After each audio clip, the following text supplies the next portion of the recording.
Fear is contagious. It spreads faster than a virus, and sometimes it becomes deadlier than the thing we are afraid of. We like to think monsters are just stories we tell to scare children. But what happens when an entire city sees the same monster? What happens when the police release sketches of a creature that shouldn't exist? In this episode, we aren't looking at ghosts, we're looking at panic. From the rooftops of Delhi to the doorsteps of Bangalore, these are the three times India was terrorized by entities that defied explanation.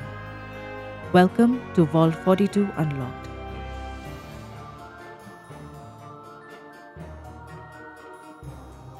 May 2001. New Delhi is baking under a heat wave. Power cuts are frequent, plunging entire neighborhoods into darkness. And in that darkness, something was waiting.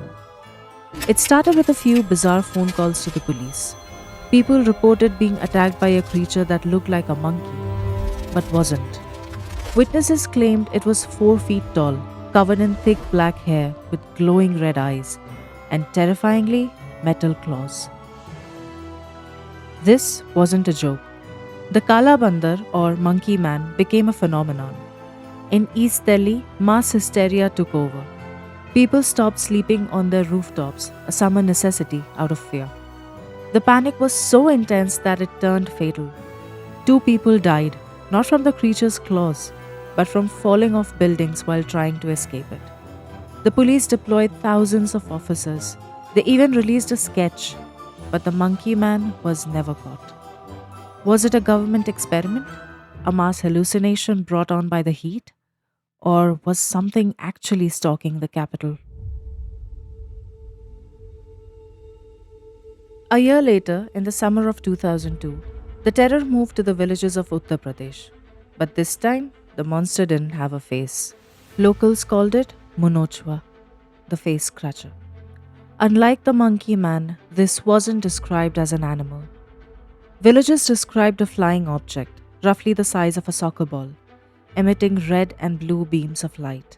It would swoop down from the night sky, target a sleeping victim, and scratch their face violently before vanishing. The fear was primal. Villagers formed Tikri Pehra, armed night patrols. Trust evaporated. Anyone seen flashing a torchlight at night was beaten by mobs who thought they were signaling the drone. Scientists from IIT Kanpur suggested it was ball lightning, a rare atmospheric phenomenon. But ask the villagers who still bear the scars, and they will tell you lightning doesn't hunt you. Before the monkey man and before the face scratcher, the IT capital of India faced a much quieter, more personal horror. In the 1990s, Bangalore was haunted by a witch. Legend says she would roam the streets at night knocking on doors. But she didn't scream. She would call out to you in the exact voice of your mother or your wife. If you opened the door, you died within 24 hours. The panic was widespread, but the solution was uniquely Indian. Residents realized the spirit could read. They began writing Nale Ba, come tomorrow in Kannada, on their front doors. The spirit would read it, agree to return the next day, and the cycle would repeat. Does this sound familiar? That's because this is the true story that inspired the 2018 blockbuster movie Stree.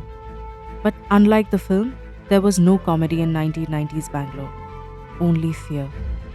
If you walk through some of the older neighborhoods like Malleshwaram today, look closely at the door frames. You might still see the faded words, just in case she decides to come back. Mass hysteria is a powerful thing. It makes us see monsters in the shadows and enemies in our neighbors. But whether these were tricks of the mind or something truly supernatural, the fear they caused was very, very real. So tonight, maybe double check that lock on your door. And if you hear a knock, maybe just wait until tomorrow.